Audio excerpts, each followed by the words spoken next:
आदम और उसकी पत्नी परमेश्वर द्वारा उनके लिए बनाए गए सुंदर बगीचा में बहुत खुश थे। उन दोनों में से किसी ने कपड़े नहीं पहने थे, लेकिन दुनिया में कोई पाप नहीं था, इसलिए उन्हें कोई शर्म महसूस नहीं हुआ था। वे अक्सर वाटिका में चला करते थे और परमेश्वर के साथ बात करते थे। लेकिन वाटिका में एक चालाक सांप था। उसने औरत से पूछा, क्या परमेश्वर ने वास्तव में यह कहा है कि वाटिका के किसी पेड़ के फल ना खाना?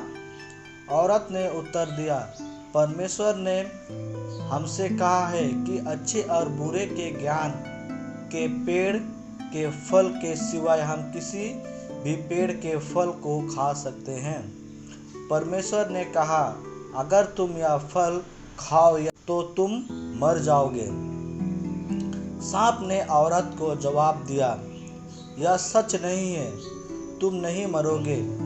परमेश्वर यह जानता है कि जब तुम उस फल को खाओगे तुम परमेश्वर के तुल्य हो जाओगे और जैसा अच्छे और बुरे को वह समझता है तुम भी समझने लगोगे।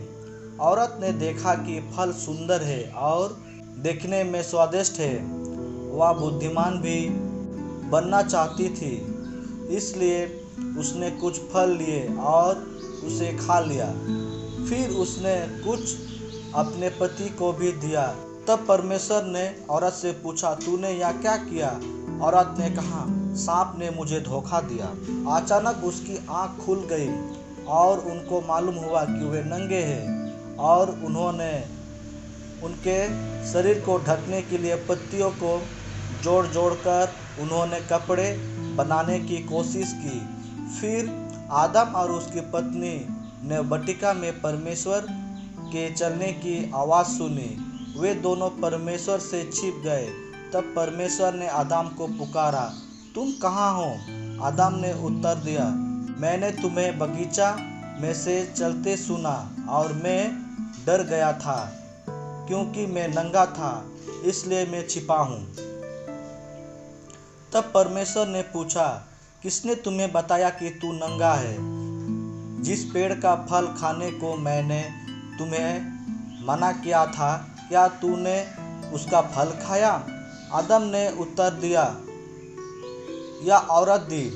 परमेश्वर ने औरत से पूछा तो औरत ने कहा, सांप दी।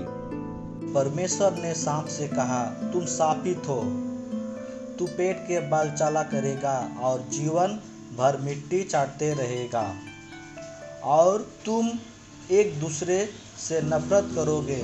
वे तेरे सिर को कुचल डालेगा और तू उसकी एड़ी को डसेगा। फिर परमेश्वर ने औरत से कहा, मैं तुम्हारे प्रसव की पीड़ा को बहुत बढ़ा दूंगा। तेरी लालसा तेरे पति की ओर होगी और वह तुम पर प्रभुता करेगा। परमेश्वर ने आदम से कहा, तुमने अपनी पत्नी की बात सुनी और मेरी आज्ञा ना मानी। आप भूमि शापित है और तुम्हें उसकी उपज खाने के लिए कड़ी मेहनत करनी होगी।